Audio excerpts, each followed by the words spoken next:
Daniel pasal 5 ayat 1-30. Tulisan di dinding.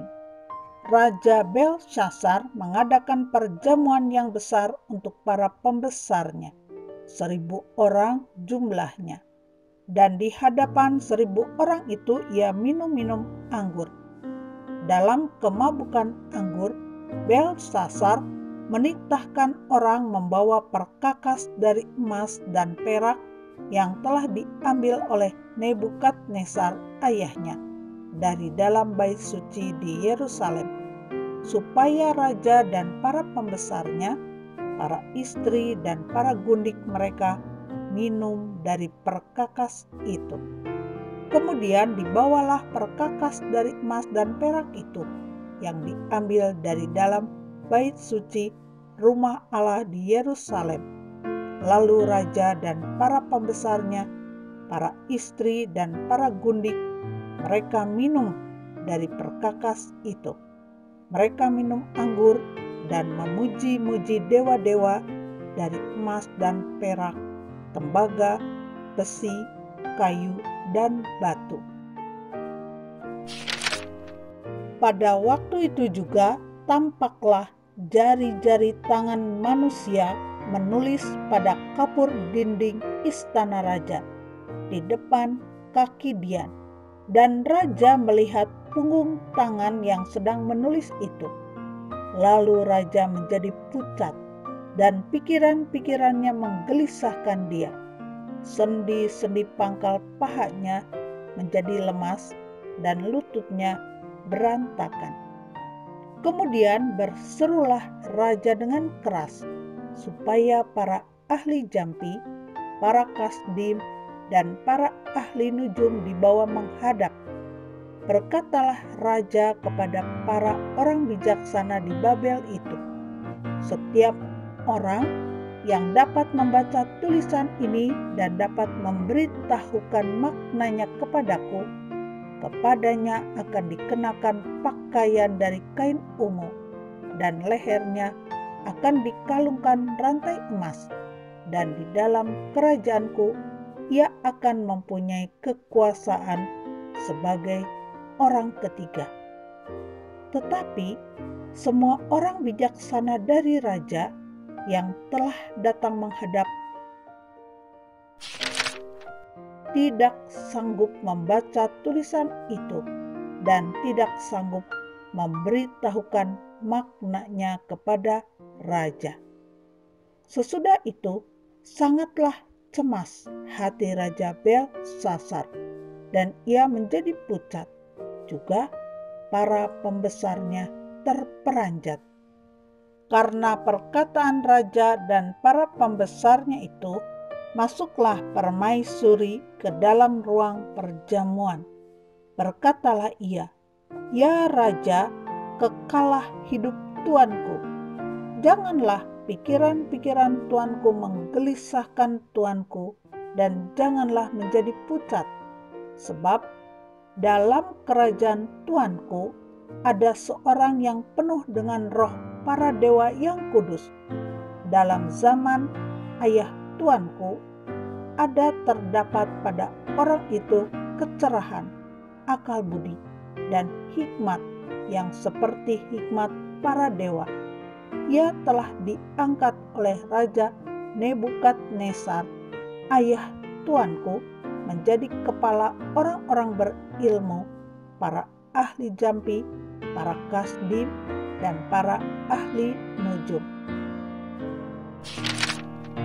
Karena pada orang itu terdapat roh yang luar biasa dan pengetahuan dan akal budi, sehingga dapat menerangkan mimpi, menyingkapkan hal-hal yang tersembunyi, dan menguraikan kekusutan, yakni pada Daniel yang dinamai Belshazzar oleh raja.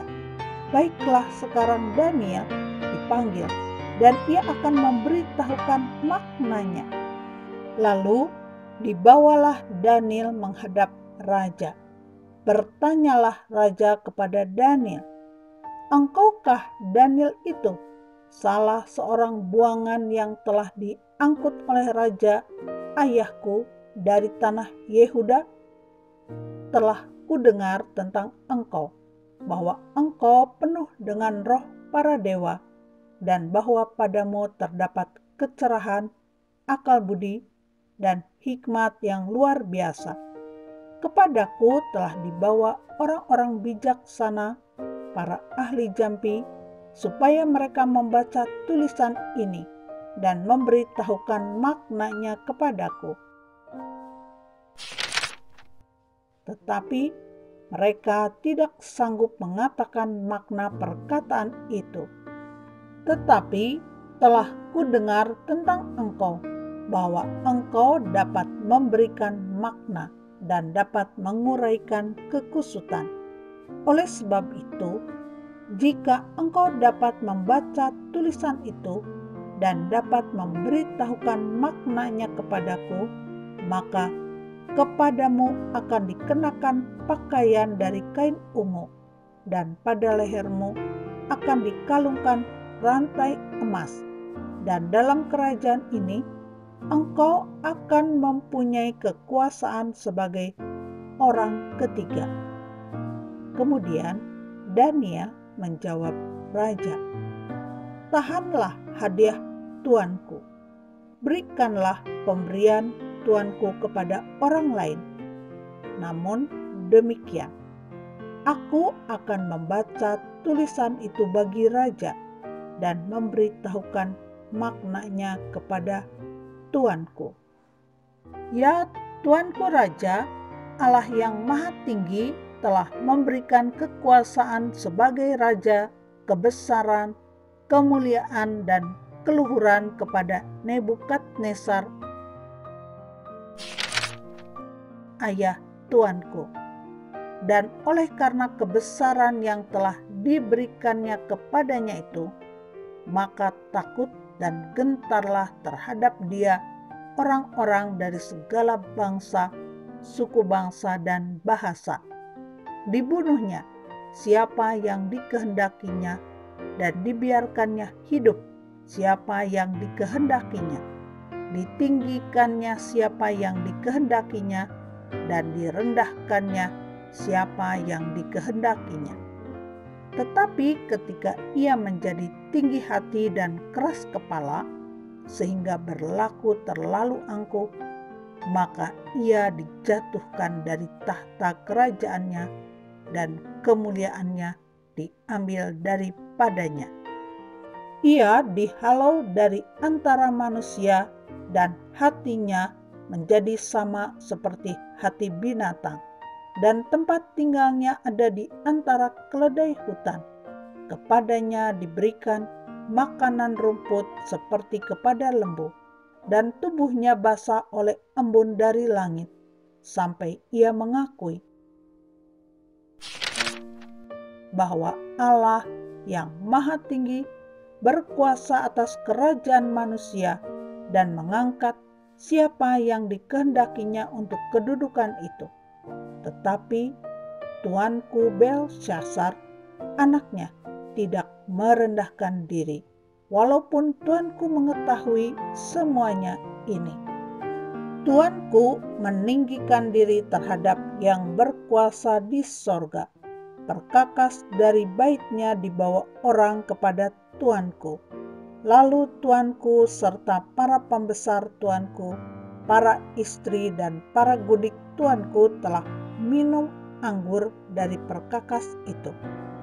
Tuanku telah memuji-muji dewa-dewa dari perak dan emas, dari tembaga, besi, kayu, dan batu, yang tidak dapat melihat atau mendengar atau mengetahui, dan tidak tuanku muliakan Allah yang menggenggam nafas tuanku dan menentukan segala jalan tuanku.